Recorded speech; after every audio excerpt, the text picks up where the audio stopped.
Talking with the experts. Please welcome Jess Stuart for episode 273. Yeah, they so do. And our comparison often comes from a lack of confidence in what we bring to the table. And starting our own business and showing up and being the face of that, launching new products, there's no greater breeding ground for this stuff to take hold than putting yourself out there. And when we have the confidence in what we bring to the table, we don't tend to look at other people and their tables. So I often say to people, the grass is greener where we water it.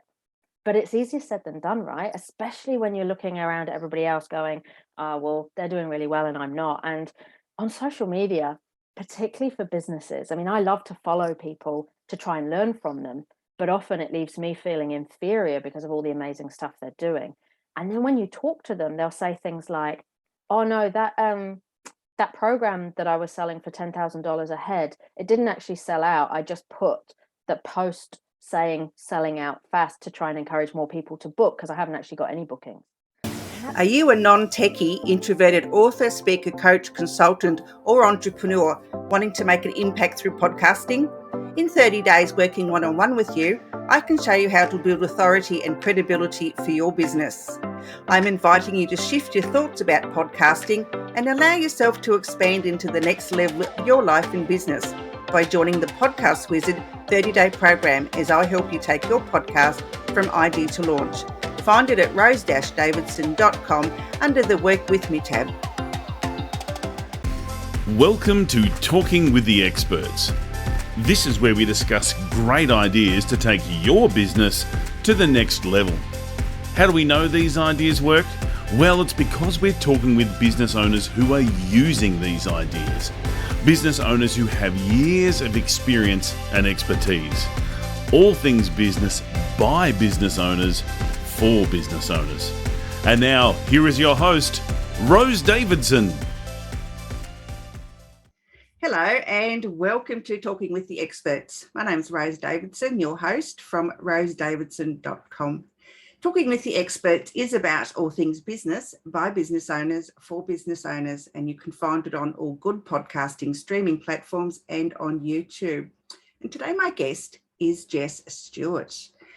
And we're going to be talking about Burnout to Brilliance. And Jess is an international speaker, coach, and author of 5 personal development books specialising in mindset, performance, and women in leadership. A well-known imposter syndrome expert with a background in senior human resources roles and a decade working in leadership development. So she is well versed in Burnout to Brilliance. Welcome, Jess, and thanks so much for joining me today. Thanks, Rose. Thanks for having me. Yeah, so tell me firstly about your books. Yeah, so Burnout to Brilliance is number 5. So, that's been a learning curve in itself. And I started writing books before I started my business, which is the wrong way around, I'm told. But it was a passion of mine and grew from wanting to, share a message. And those messages have evolved as my business has. And Burnout to Brilliance is the latest one. And it seems to have come at the right time, given what we've all been through over the last couple of years. Absolutely, yes. So tell me how you came to write the book. So books in itself, I started writing, I walked away from my HR career and I wanted to find a new way of helping people develop. I love seeing people grow and develop. I didn't love working in the corporate world. So for me, writing books was a way of sharing that message direct with individuals and organizations in a way that helped. And Burnout to Brilliance specifically came off the back of not just my own burnout, but what I'm seeing in so many of my coaching clients is that the pursuit of high performance and the pursuit of brilliance is often our undoing, is often what's leading us to burnout. And so I wanted to really unpick that and discover a new way. You know, if plan A isn't the way we do things, more, better, the hours, the hard work, then what does plan B look like? How can we be our best, but without burning out in the process? Yes, it's always good to have a plan B. I don't have a plan B. I just rock on with plan A. If it goes down the shit chute, then I'm in trouble. That's when you need to look for a plan B. Yeah, probably. Sometimes I end up with plan Z though, so it just keeps going and going and going. Now, you went and studied with Buddhist monks and nuns for a time. Is this where the idea for your book evolved from, or is it just something that came naturally? Yeah, it was definitely born during that time. And I guess I went from one extreme to the other, because I went from a busy corporate role with the company car, back-to-back meetings, hotels, head office, to an ashram, learning, meditating every day and cleaning composting toilets. And for me, it was the people psychology, what I'd learned in the Western world and as part of my HR career and working in leadership development, was then combined with this ancient Eastern wisdom. And for me, it was just so two different ends of the same spectrum that I was like, where's the middle point? Where can these two meet in the middle? How do we take the bits that work from both ends and put them together in a way that works in our modern world? Because let's face it, if we're a monk on a hilltop, then our chances of being Zen are vastly increased by the fact that we don't have to go to work, do the commute, get a credit card statement, all the stuff that stresses us out. So for me, it was, how do I put that together in a way that works for the realities of our modern businesses? Yeah, it's the modern world has a lot to answer for, really, and sometimes I think that I'd like to go and somewhere retreat in the Himalayas or somewhere like that, and just just chill and just run away from modern society, I think, and just live very simply. I thought maybe I might go back to colonial days, because I think that seemed to be a much more simpler life, but then I think, no, it was too much hard work. Well, there is that, and that's the beauty of it. Where's the balance? Where's the middle point? How do we take the principles of that stuff without having to go back there and do the hard yards? Yeah, and where is that middle ground? I mean, how can we go about finding that, from being totally stressed out in the corporate world, or even just owning your own business, to brilliant and finding that middle ground? Yeah.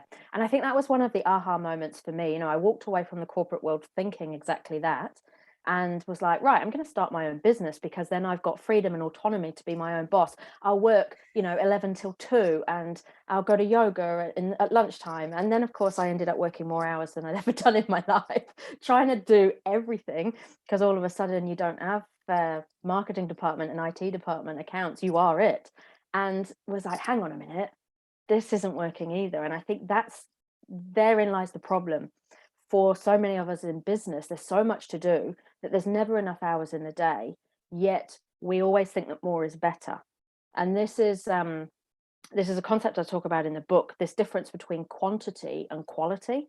When we're looking at quantity, which is what we've taught to do in the modern world, the more we do, the more we produce, the more effective we are.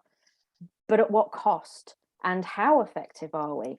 Because if we're doing everything with a tired brain that can't focus, that makes mistakes easily, and if we're not at our best and we're presenting ourselves to clients, then you've got to question what the quality is of what we're producing. So it's this concept of less but better. It's doing the stuff that needs doing, the priorities well, rather than doing everything. And it's encouraging ourselves to be able to slow down so that we can speed up. If we slow down and take time out for ourselves and be at our best, then when we come to do our work, we can get more done in less time, because we're performing at a more effective level. Yeah, so what do you advocate that we do to, slow ourselves down? And it's not always easy just to go and get a manicure or a massage, or, a lot of people can't afford it when they start their own business. So, I mean, I know you can go for walks and, there are a lot of free things you can do. But, what if you've got kids and, you've got babies, and it can be quite a challenge, especially if you're a woman at home. I mean, I know there are dads that stay at home and do the same things, but we'll just put it in the women's perspective for the sake of argument. Yeah, you're so right. And the book that I wrote before this one actually was called The Superwoman Survival Guide, for exactly that reason, that as women, we have so many things to do and such high expectations of ourselves that often we're juggling so many balls, one drops, or we're setting the bar so high we can't reach the expectations we've set. And I think it's focusing on the small things because they make the biggest difference and they're more doable. So it's like you say, it's unrealistic for us to often say, I'm going to take a day off and go to the spa, or I'm going to book a massage when things are busy. But it's the small things that make the biggest difference, and they don't have to take a lot of time or cost a lot of money. And I think for individuals, we're all different. So you're right, a walk can work for someone, but it's not going to work for someone else. So you need to know yourself what works for you. And aside from the nice stuff that we read on Instagram from all the wellness warriors, get a green juice in the morning, have a gratitude practice, do some journaling. Yes, all that stuff is good. But then there's the way that we can take control of our own business and our own schedule and our own routine. And that's about what we choose to prioritize. That's about how we structure our day. That's about how the routines that we follow, whether that be in or out of work, and whether we own our calendar or our calendar owns us. Yeah, I think my calendar owns me. I often suffer with comparisonitis. At the moment I'm going through a bit of I've just launched a program and nothing's happening. So now I'm comparing myself to all these people I see, out there in social media land that are, selling their courses and doing this and doing that. And it's poor little me just sitting here, and I'm starting to feel like, am I doing the right thing? Why are they doing so much better than me? How do we in business get over that comparisonize and the imposter syndrome? Because honestly, those two things, though different, go hand in hand together, I feel. Yeah, they so do. And our comparison often comes from a lack of confidence in what we bring to the table, and starting our own business and showing up and being the face of that, launching new products. There's no greater breeding ground for this stuff to take hold than putting yourself out there. And when we have the confidence in what we bring to the table, we don't tend to look at other people and their tables. So I often say to people, the grass is greener where we water it. But it's easier said than done, right? Especially when you're looking around at everybody else going, well, they're doing really well and I'm not. And on social media, particularly for businesses, I mean, I love to follow people to try and learn from them, but often it leaves me feeling inferior because of all the amazing stuff they're doing. And then when you talk to them, they'll say things like, oh no, that program that I was selling for $10,000 a head, it didn't actually sell out. I just put the post saying selling out fast to try and encourage more people to book because I haven't actually got any bookings. And that's the danger with comparison, right? We never see the reality. What we see is how shiny their website looks or what they post on social media. And of course, when we're comparing that to our lives, our business, we're seeing that warts and all because we're in it. And so we're never comparing apples with apples. So of course, we're always going to feel like we're falling short because we don't get that true comparison. And there's a lovely saying that confidence, when you walk into a room, when you have confidence, it's less about comparing yourself to others in the room and knowing what you bring into the room. And at that point, we stop comparing ourselves to other people. But I think that takes time, especially in our business. It takes time, it takes results, it takes ourselves to prove ourselves to ourselves often to lessen that voice. Yeah, I think it's because this is my first program that I've actually had the courage to put out there. And so I'm thinking, is it going to work? Is anyone going to come? Yeah. And the beauty of that is in business is if it doesn't, then great, we've learned something. I mean, I put on so many events when I first started out and no one would show up because I had no list. They were free events. I had no list. No one would show up, even though they were free. And I think, geez, I'm doing something wrong here. But I learned so much through that process about marketing, event management, list building. And now the events sell out and they're paid. And yet it was going through those failures that helped kind of, alert me to the bits I was missing. Yeah, that's right. I mean, it's all, no one fails. It's just a learning opportunity. And that's how I look at it. I think the word failure and fail should be taken out of the vocabulary because I don't think anyone really fails. I think they just have a lesson that they need to learn. And, if you don't learn it, then obviously you're not a very good student. Totally. Yeah, totally. So tell me a little bit more about imposter syndrome. Now, I know there are many ways to get over it, and women more often suffer from it than men because, I don't know, men seem to have more confidence in what they do, or it's just in their makeup. I'm not really sure. But how, as women, particularly in business, get over this imposter syndrome? Yeah, and it's interesting you mentioned the gender difference. The International Journal of Behavioral Science tell us that 70% of people suffer with imposter syndrome, regardless of gender. But I think it is attributed to women more often, potentially because we talk about it more. You know, men are less inclined to admit to those vulnerabilities, but men do seem more confident in the business space. And when you think about where we've come from and our history, women didn't ever used to own businesses. We're not allowed to run businesses. You know, it wasn't that long ago that we weren't even allowed our own bank accounts. So the fact that we are now running businesses and successfully in many cases, feeling like an imposter in this space isn't a surprise when you look at where we've come from and some of that cultural baggage that we still carry. But it's extremely common. It is the domain of high achievers. And I always say to people, that's its silver lining. So pay attention to that bit because it is the only bit that is the silver lining. The rest is all quite crappy. So the rest is us doubting ourselves, second guessing ourselves, not sharing ideas because we don't think they're good enough yet, not being the voice in the room because we're not sure that what we've got to say is important. We tend to downplay our achievements, wave away our success. We'll put it down to things outside of ourselves, like, oh, it was the team or it was just luck. They're just saying that because they like me. And of course, that leaves us feeling like we're not enough, we're not good enough, which further evidences this whole feeling of being exposed as a fraud, which imposter syndrome is. Absolutely, yeah. No, I've received some really glowing or to me, they're glowing recommendations about my podcast. And I think, oh my God, was I at the same interview?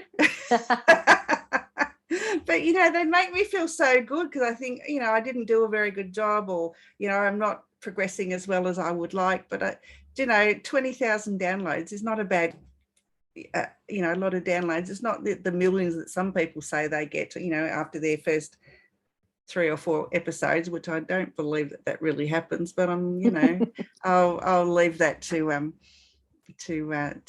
others to decide on that. But yeah, imposter syndrome is a big thing in especially in business owners. It's you know, but I mean, even in life in general, a lot of us still have this imposter syndrome where you're right, you know, we get a compliment and we don't know how to accept it, or you know, we keep looking at shiny objects and think of the next shiny thing that's going to come along and not really focused on what we should be focusing on. And so then when it doesn't work, then you think, oh, I really wasn't that good after all. And then someone will come and say something else to you. So what steps can we take, I guess, to alleviate ourselves from feeling like an imposter? Yeah, there's a number of practical tools and strategies that I teach. And the ones that I keep going back to that are the most impactful and the most popular are around offsetting this negativity bias that we have in our brain. So you mentioned how, you know, it doesn't matter how many downloads you get, you'll always look at other people with more downloads and go, well, I'm clearly not that successful, as opposed to looking at the people that don't have as many downloads and going, well, actually, I'm top of the pile. And that's our negativity bias at play. You get one negative comment in a month, and even if you had 100 positive ones, it's that one negative that you remember and ruminate on, because that's how our brains are wired. And it's wired that way to protect us, so that when we're in a place of risk, we can protect ourselves by always scanning the horizon for the worst that can happen, which was great back in our cavemen women times, not so great now in our modern world. And of course, when our imposter is at play and it asks us that question, are you really as good as they just said? Or are you really supposed to be here being the face of your business and putting yourself out there? Who are you to be doing this? Of course, the brain looks for evidence. And what we do is stack up a whole heap of evidence in that negative corner that says, hey, here's all the things you haven't done or that other people are doing better. And we wave away and downplay all the positives. And so we don't get an even representation in the brain of reality. I often say it's like a clouded lens that we're looking through. And so one of the best ways of declouding that lens or seeing the reality is to acknowledge our successes, to know our strengths, to recognize our achievements. And so to do that, we need to be spending time every week, every day, reflecting on what's gone well. If you don't know what your strengths are, then ask people that know you well. If you reflect on what's gone well at the end of every day, you're offsetting that negativity bias, that you're flexing that muscle that'll train your brain to notice the good things. And what that does, life doesn't change. There's still going to be good things and bad things that happen in our business, but the way we look at it changes. We take off those lenses that are clouded and we see what is closer to reality. And of course, we've got to get comfortable owning that as well, because I think, particularly where I am in New Zealand, we are very modest and humble as a culture. And so we tend to fear that if we accept praise or acknowledgement, that we're going to be and rendered a narcissist shortly after. Yeah. So we tend to self-deprecate. And that, of course, adds fuel to this fire. Yeah, we're much the same here too. I think, I mean, there is that tall poppy syndrome that we like to cut down tall poppies, but I think that's the fear of the unknown, because we don't want anyone to be better than we are. And, if they're up there on the pedestal too long, there's got to be something going on, something, that's not right. So, yeah, so we tend to cut the legs off from underneath them, which, it's not a very good thing to be doing, but they should be happy that they're up there. Anyway, I think, I did an exercise not long ago. I was doing a bit of market research for some copy, and I put on my profile, give me 5 words that you think describe me, and people wrote back the most amazing stuff. And I must probably print that out and put it on my wall and keep reminding myself when I'm feeling a bit like I am at the moment, what other people actually see me, how they see me. And I think that would stop that negative crap in my head. Definitely, because that's the evidence, right? That's the validation. And weirdly, because we're human, other people's opinions carry more weight than our own. So it's really good to keep stuff like that and ask those questions. But we also need that constant reminder. It's almost like we're collecting evidence. So I have a little icon on my desktop and it's called my success folder. And anything that goes well, whether it's appearing in a magazine or feedback from a client, I pull into that folder. And then when I have those off days of feeling like I have no idea what I'm doing and I shouldn't be doing this, I can double click on that folder and all this evidence comes up that, you ask yourself when you're having those moments, well, what are the facts? And collecting those facts helps offset, it clears that lens, right? And offset our imposter to more align with reality, so that our confidence and our skills are closely aligned with reality as opposed to clouded by our self-doubt. Yeah, I've heard people do similar things. They have a happy jar and they put all their happy memories in it and positive feedback and all sorts of things in it. And so when they're feeling particularly down, they dig their hand in and pick out a note and that, it's their sort of mantra thing for the day. So yeah, it's a good idea. I didn't laugh at it, but I thought, why would I bother? But yeah, you're right. But the beauty of that as well, it's not just the warm fuzzies that you get when you pull the stuff out of the jar. It's you're training your brain every time you put something into the jar, you're training your brain to notice the positives, to accept and acknowledge the successes. So it's like flexing a muscle. Each time you add to that jar or to that folder or that journal, you are flexing that muscle in the brain that trains it to look for the positives. And we know it's really good at looking for the negatives. So we have to do way more work. It's like those guys that go to the gym and have really big shoulders, but really skinny legs because all they do is lift weights all day. And that's like our brain. It's got really skinny legs where our positive neural pathways are concerned. So doing things like that helps flex that muscle, helps build those neural pathways. My friend's got a warm and fuzzy book, she calls it. So yeah, a warm and fuzzy journal. She writes good things in it. And so when she feels down, she looks in her warm and fuzzy book. Nice. So where can people find your books, Jess? The website's the best place to go. They're all on there. It's jessstuart.co.nz. Beautiful. And where can people find you if they want to work with you? Website is also a good place. I'm also on LinkedIn, Facebook, Instagram, all over the usual social media channels. The usual. And do you have anything that you'd like to share with us, words of wisdom or some tip or hint? I think I'd probably go back to where we started and say that often it's the pursuit of brilliance that leads us to burnout. And I think we need to start rethinking that. I think when we start to flip the narrative, that more is not always better. It's less about the quantity of what we're doing and more about the quality. particularly when we're running our own business. And for me, I'm constantly reminding myself, why are you doing this? The reason I went into my own business is for freedom and autonomy. And if I'm going to give that away by working 12, 13-hour days, then what was the point? So how can you work smarter rather than harder in a way that still makes an impact and hits the bottom line and gets you the revenue that you're planning for, but doesn't burn you out in the process or leave you devoid of a life outside of business? Just thinking about burnout, this is the last question I have for you. What are the signs of someone being burnt out, and what could they do to get over that? Yeah, it's going back to a lot of that self-care stuff that we touched on, and that's different for everybody. So each individual knows what they need to fuel themselves. So I liken it to plugging a mobile phone in for charge. What's your equivalent of being plugged into the wall to charge you up?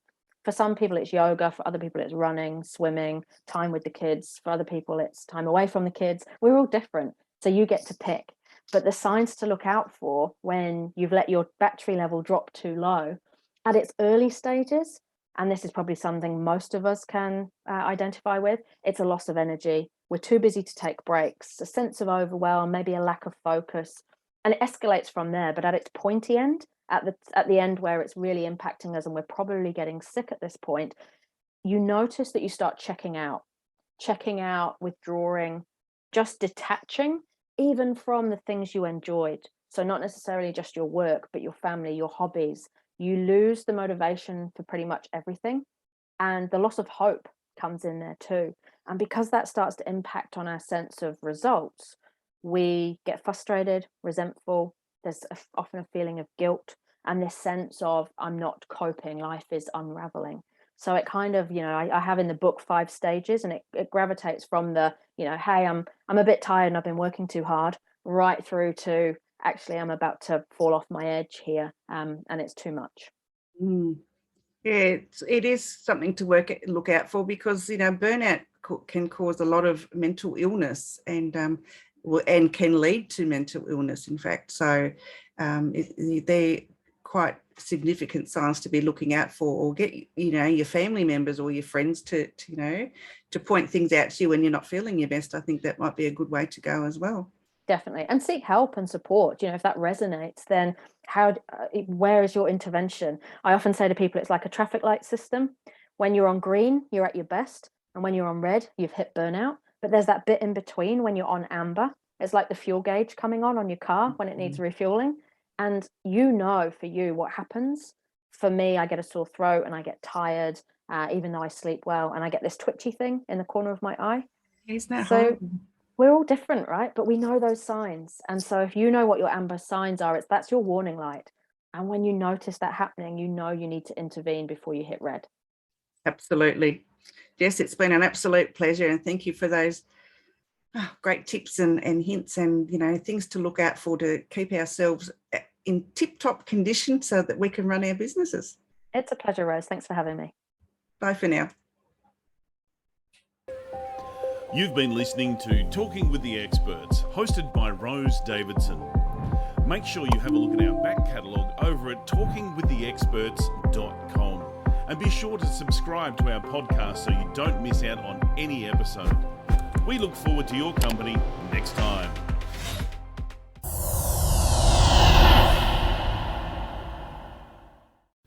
Talking with the Experts.